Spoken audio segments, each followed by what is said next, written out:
Good morning. Welcome to another episode of Unrealistic. Today is episode 10. We got Aman. Aman's calling in from Florida today.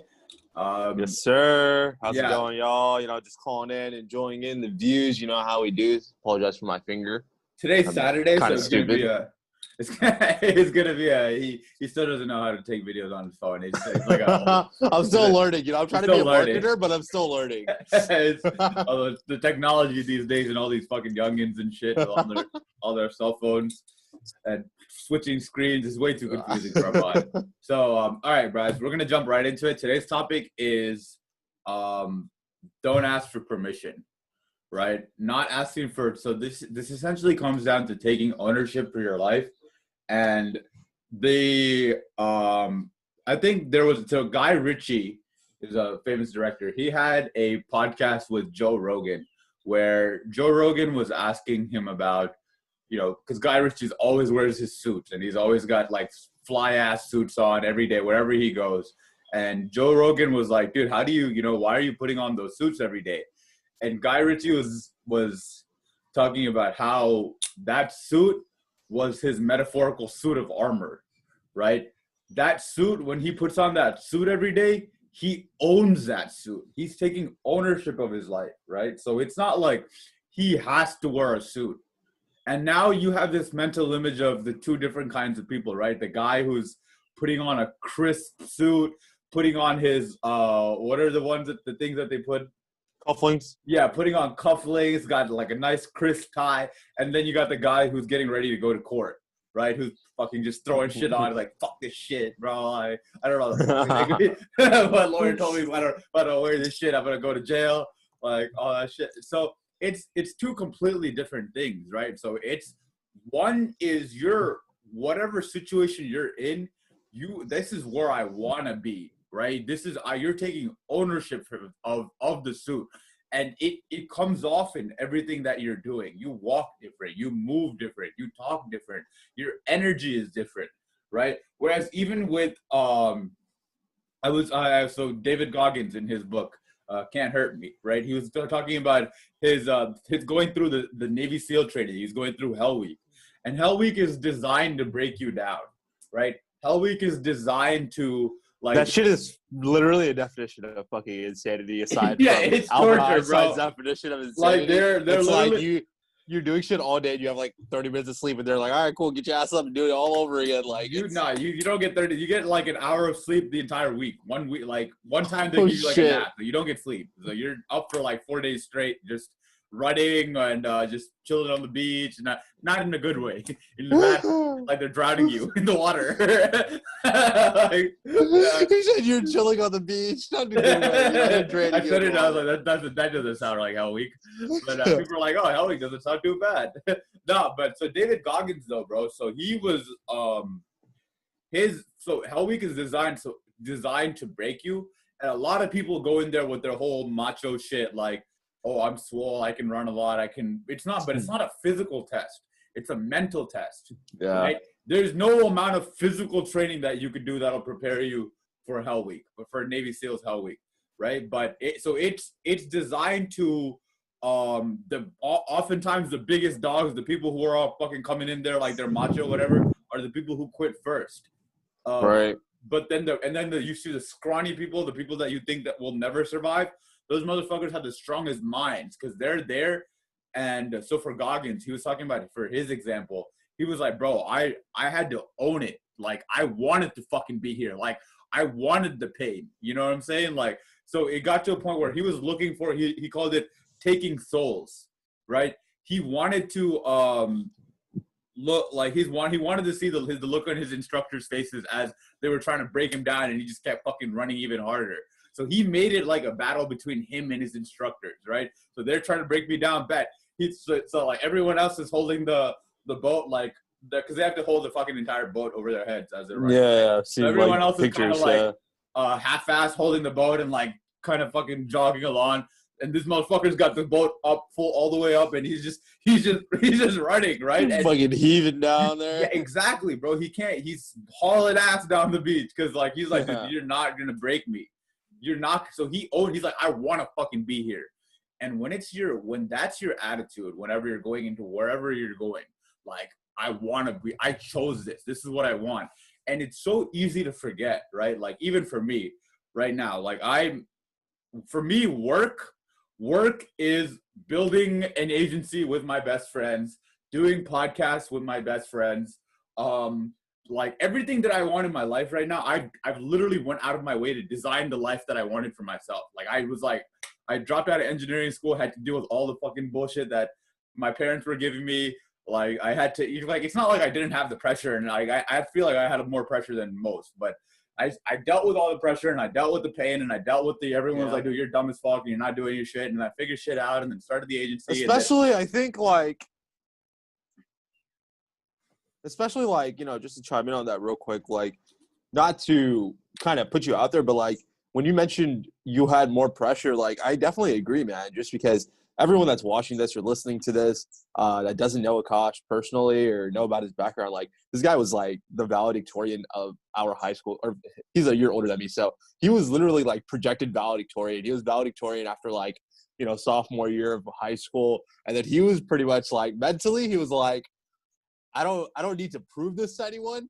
I know what my capabilities are. Like, I'm fucking smart. I can do it. And it's like, he fucked up at that point, right? Because he could have eventually, like, he could have went on. He could have been a valedictorian, and he could have been like, education comes first. But he was all like, I don't need to prove to anyone else. And correct me if I'm wrong at any point throughout. But he didn't need to prove it to anyone else. He was just like, fuck it. I'm just going to, I'm going to do me. Like, I'm going to go fuck her out. Like, I don't need to, like, try hard for this shit. Like, those are for the 99 percenters. I'm the fucking 1%er. Like, that's the mentality he went into it. So, like, the pressure was definitely there because people expected it from you. It's kind of like, I honestly think about it like how LeBron, like, people just expect it from him, right? And if he doesn't do wrong, then they're going to shit on him, right? Right. So it was kind of like that kind of state where people just expected you to be successful regardless. Dude, it was like whenever you're watching the Last Dance documentary, right? And you heard Michael Jordan talking about, like, when you're on a pedestal, like, it's like you're playing a game and the entire cards are stacked against you. Like, if you win, everyone's looking for a reason to bring down your win. And if you lose, they're just gonna fucking tear you apart, right? Like, we knew it. We knew he was a bitch. Like, he's been a bitch all along. He's a little bitch. So, like, for Jordan, whatever, I rewatched the Last Dance documentary. I've watched it like 3 times, man. Yeah, so when he won that third championship, bro, he was like, it was a relief more than it was joy. Like, he was like, phew, like, got that done with. Like, he didn't even want to be there. It's just something that he had to do, right? Which is crazy because the reason that I bring that story up now is like, even for me, right? Sometimes it's easy for me to forget that this is the life that I fucking built for myself. Like, I wanted this, right? I chose this, right? Like, it's easy to forget that, like, whenever I'm waking up at 3 a.m., like, dude, there's a fucking purpose here. Like, there's a reason that I'm doing this. Like, I want this. I chose this. Like, I don't have to be here, right? I don't have to be here, which is like, but a lot of people don't realize is that's gotta be your attitude no matter what you're doing. Like, if you don't want to be there, like, and first of all, there's nothing that you have to do. It's either you do this, there are the most likely consequences of doing it, or you don't do it, and there are the most likely consequences of you not doing it. And so depending on what your consequences are, if you don't want to go to your job, bro, you can find another job, right? But if you are at the job that you love, then you should want to go there. But what you can't have is unrealistic expectations. Like, you can't not contribute to society and then fucking also have like a want to buy a yacht, right? Dude, like I'll be 100% honest. I've never been happier in my life, and I feel like it kind of goes like that because whenever I am in any position, I do feel like I'm doing the correct thing, and I'm all like, oh, I'm so happy in life right now. But like right now, okay, so we've been working and, getting up on time for, a little bit of time now. And I had planned this vacation just to give everyone a little bit of a summary. So this was something planned ahead of time. And, going on vacation just gives you a little hint of exactly what you're working towards, like to me, at least, like, people are really stuck in this mental gap or this, they handicap themselves mentally because they try to fit in where society wants them to fit into.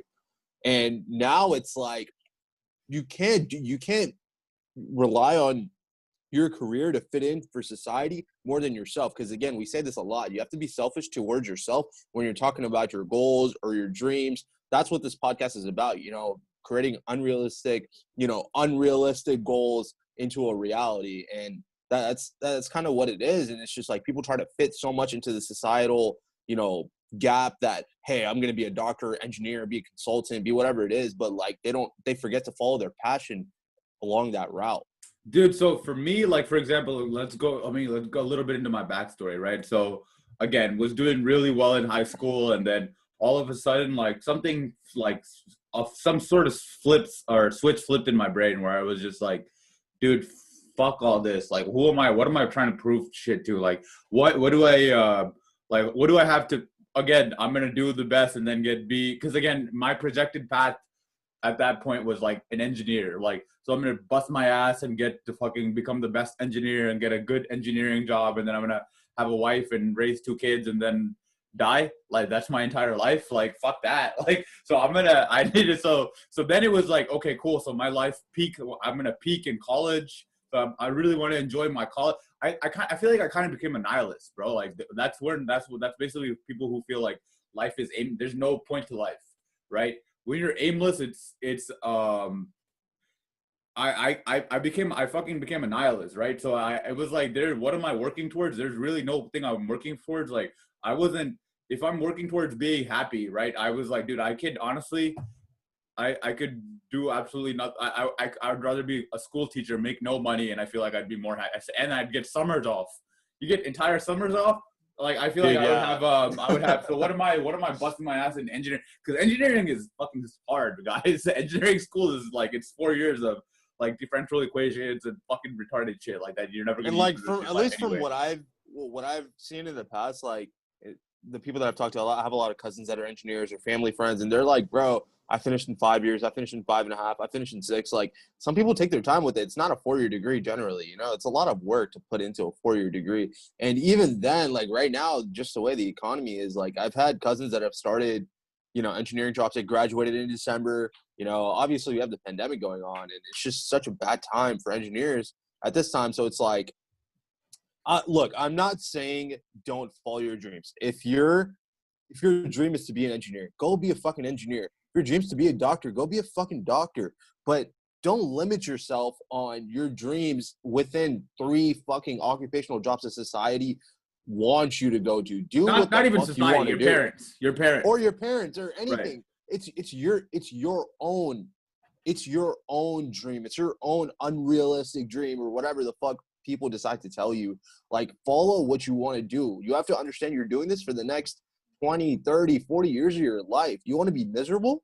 If you like, it's so crazy because I've talked about this before where it's like you start a new job and you're super fucking excited, right? So just anyone that's watching this or listening to this, just think about a job really quickly that you've had in the past where you were super fucking excited, right? Well, it's probably going to be almost every single one of them because you're like, hell yeah, I'm about to get paid, blah, blah, blah, blah, blah, all that shit. You have all that adrenaline going in.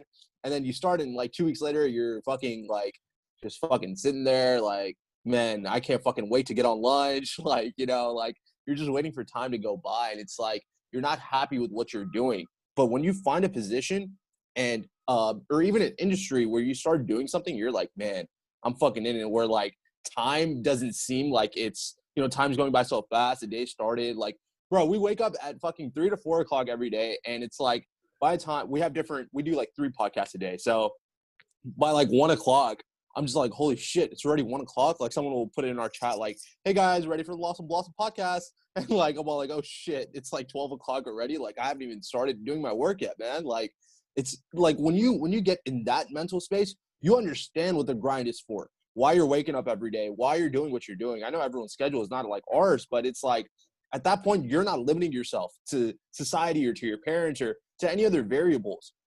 You're doing what you want to do for you. I think that's the most important point that you made. Like, we're not saying don't be an engineer. We're saying that the reason that a lot of people choose the traditional route is for job security, right?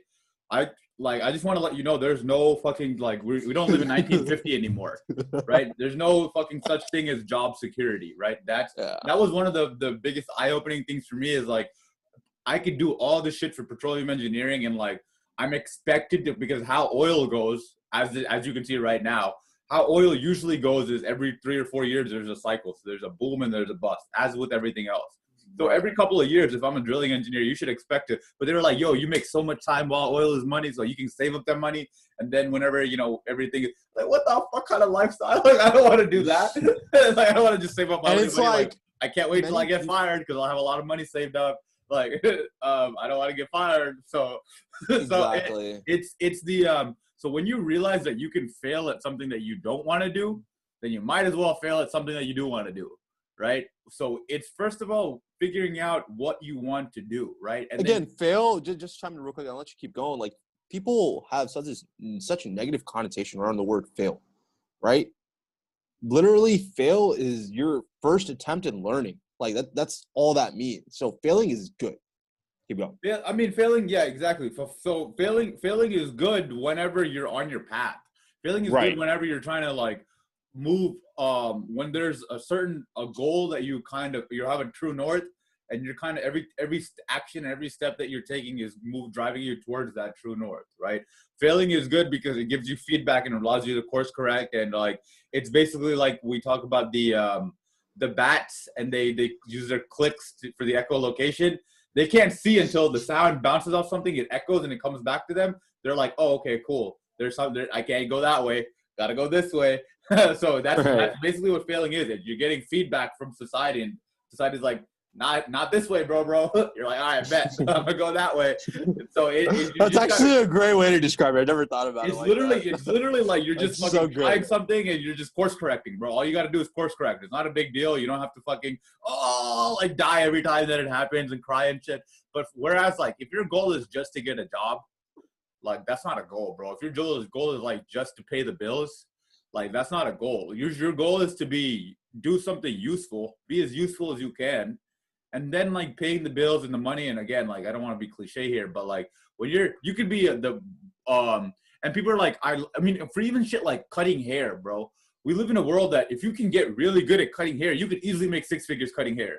Bro, most of the barbers I know barbers that did not go to school, dropped out of college, and are right now making 6 figures, and they're younger than me, man. Like it's crazy, and I'm only 23. You know, whenever bro, whenever you see stuff like that, but everyone thinks it's like, oh, he got lucky, or it's possible for him, it's not possible for me.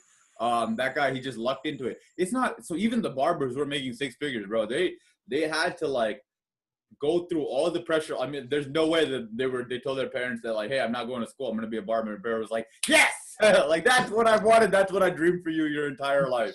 Like, they had to go through that pressure. It's like, this is something that they wanted to do. Then they had to go through all the bullshit of fucking building a clientele and then building a reputation and then building their barber shop. And then they had to learn how to become entrepreneurs. And now they're failing. At least they're failing forward, right? There's a difference between failing forward and like failing backwards, bro. And failing backwards is like, oh, okay, I applied for this job. And again, it's the type of person where I talked about the different types of people, I think about a week ago, if you go back to episode 6, but I talked about the different type of people. There are those people that are going to blame failure or success on fate. So that's, you said right then and there, you're like, when you fail, it's either you're going to fall forward or fall backwards. And those are the two main types of people that I see in the world right now. People that everyone gets hit with a problem, right? So the two different type of people. The first person, they're going to get hit with the problem. They're going to be like, shit, maybe it just wasn't worth it for me. God just didn't want it that way. Like, yeah, that's cool. I don't want to bring religion into this actually. But, that person is going to blame all the fault on everything else. The second person is going to have a reflection. They're going to think about what they did. They're going to then realize, okay, what's the situation I'm in? How am I going to solve this problem? If I cry over it, is that going to help me solve the problem? If I can't get ice cream, right? Simple example. If I can get ice cream, right? Let's say the ice cream store closed. Baskin Robbins is closed. All right. They close at 9:00. Am I going to sit there and cry about it and just magically the Baskin Robbins worker is gonna be like, oh man, he's crying. Let me go ahead and fucking open the door for him. Life's not that easy, guys. You're not gonna get a fucking Baskin Robbins worker to open the door for you. But if you think about it a different way, and go on your phone and Google ice cream near me, and you find the nearest store open, it's a problem-solving situation. Simple example on just getting ice cream right there, but it's like it's multiple things. It's different ways that people think about it. Like you mentioned how it's like you make your own decisions. It's not like people are just born a certain way. Like you mentioned Guy Ritchie earlier and how Joe Rogan was asking him why he wears these suits and why he walks a certain way. You think Guy Ritchie was just fucking born in a fucking suit walking a certain way? Like, no, he fucking trained himself to do that shit. Like even for me, like right now, like speaking on this podcast, if you ask Akash, like I was the most fucking like weirdest little kid in fucking high school. Like I was like, I didn't talk to anyone. Like this guy was straight fucking with me in like study hall. Like, it was just like, and I just feel like it's not, that's one thing that I've learned in like the last like 5 years of life, that no one is born with a certain skill. Everyone can gain a skill. You just have to work on it. If you're not creative, go fucking learn how to be creative. If you're not athletic, go fucking train to be athletic. Like there's nothing in life that you can't get to. You can't just blame it on someone else without blaming it on yourself first. Dude, and the important thing to note is that the whole reason that we're starting this podcast is to document our entire journey. We really want to document our entire journey from 0 to 100, bro. 100 being 0 to 30,000. Yeah, okay, 0. So episode 10,000 is going to be the episode in which we buy the Houston Rockets, right? So we want you guys to see that, like, right now, bro, my bank account is that there's no money in my bank account. All the money is trying to it's funny because since you mentioned bank account, I just want to throw this in there. There's been times where Akash has given me like his password, right, for like his Gmail because I need to integrate something, and he'll be like, "Yo, bro, don't steal my password. This is the password I use for everything." And I'm all like, okay, cool, I'm gonna steal your identity. He's like, bro, honestly, just go ahead. Like, I have negative money to my account. You're just gonna be losing money stealing my identity. Yeah, bro. I wish you would try to steal my identity. Take that debt, bro. Good luck. Enjoy it. Pay that shit out the rest of your life. Like, so that's the point. Like, I don't ever want anyone to like idolize us, but more importantly, don't idolize anyone, because when you idolize people, what you're doing is you're essentially taking away from how great that they had to be to get to where they wanted to go, right? These are fucking regular people. Kobe was not some sort of god. Conor McGregor is not some sort of god. LeBron James is athletically gifted, but still, it just took a lot of okay. Now that you mentioned that, I don't know if anyone's ever heard of a guy named Lenny Cook. If not, look him up. Just Google him. This is, if you know basketball, you know Carmelo Anthony, you know Dwayne Wade, you know Chris Paul, you know LeBron James. These people went to high school in the same class at 2003, right? These guys were all like homies with each other. They all drafted the same year. They were friends with another guy named Lenny Cook. Akash, have you heard of Lenny Cook? Yeah, the guy. This guy was like ranked better than them, but he fucked around. He wasn't in the right mental state as them. He was like going out, going to parties and shit, getting fucked up, was showing up to practice all drunk and shit, like high and practice and stuff like that. And he didn't fucking make it. And you look at him now and he has like 15 kids, like fucking, he's like unathletic, doesn't have a job, like he's like living the poor life, you know? And it's just like, if he would have just braced until he got into the league, it's not, he was technically more gifted than them, you know? So it's not just the excuse of, oh, LeBron is 6'8" and he's athletically gifted is also fucking bullshit. Like, you got to just work on yourself. That's what it is. And exactly, bro. It literally comes down to how much work that you're putting in. But what I wanted to go into, like, today's entire topic is fucking don't ask for permission, right? Don't ask for permission. Like, there's no government agency that's gonna, for example, these people who claim that they're fucking experts, like, who told them that they were an expert, right? Like, there's they had to apply for an official expert license, and then there's a government agency that approved their applications. Like, you are now here by deemed sir expert of whatever the fuck that they're. The people who are experts, they just one day they were like, dude, they just started calling themselves an expert, and then they started helping people, and then other people started calling them an expert. And now the people who, for example, like us, we started an agency, bro. Like we didn't ask anyone permission to start an agency. We also after we started an agency, we figured out how to run an agency, right? It's not like we waited until we had everything figured out before we started it. Us with this podcast, we started it just because we were like, dude, we're not good public speakers. Either we can practice public speaking, or we can just start a podcast and do it for real. Like, let's just jump right in, jump into the water. Cool, we jumped in. Like everything that I do, bro, it always comes down to just jumping. You have to dive in, because if you start dilly-dallying, that hesitation is what fucking kills everyone, right? That there's a moment before, as soon as you think about making a decision, there's a flinch. There's always a flinch. For example, like easiest example is if you're deciding to go into a cold shower, as soon as you turn that shower on, right before you get in, you're like, I don't have to do this. Is the first thought that comes into your brain. And that's the flinch, right? As soon as that flinch comes, fucking push through and do whatever the fuck you set out to do anyway, and hop into that cold shower before you even don't even think about it. Or another one that I always talk about, I always use the talking to girls example. As soon as you see a cute girl, there's a 3-second rule. Like as soon as you see her, you have 3 seconds to start walking towards her and approach her and make contact. Because after 3 seconds, you're gonna come up with a million reasons why you shouldn't go talk to that girl. Oh, she's with other people. Oh, she's on her phone. Oh, so as soon as that flinch happens, you got 3 seconds. Start fucking taking actions towards whatever you want to do. So when you start looking for the flinches in your life, right? You start paying attention to flinches, and now you're not asking for permission, and there's something that you want to do, just go do it, right? And now you're building that habit now you're building that muscle, that leaning into the flinch muscle. Every time so now it's like, okay, as soon as you wake up out of bed, there's a flinch. I don't have to do this. Weekend, I'm going to go back to sleep. But now you just fuck that, dude. Fuck your brain. Like, again, I try to use for me, whenever I internalize it, Sorry if you guys just saw me stand up, by the way, just started freaking pouring over here. Oh, okay. Yeah. Akash is probably like, what is this guy doing? We'll wrap it up. All right. Yeah. So, but the main thing is, guys, don't ask for permission. Whatever. Don't limit yourself. Do what you want to do. If you want to be a doctor, go be a fucking doctor. Ask for forgiveness, not for permission. No one is going to give you, everyone is going to give you a million reasons why you can't do whatever you set out to do. You can do it. It's just when you commit at the level necessary. All right. Thank you, guys. Love you guys. Have a good Saturday. Have a blessed one. See you guys next week. All right. Bye.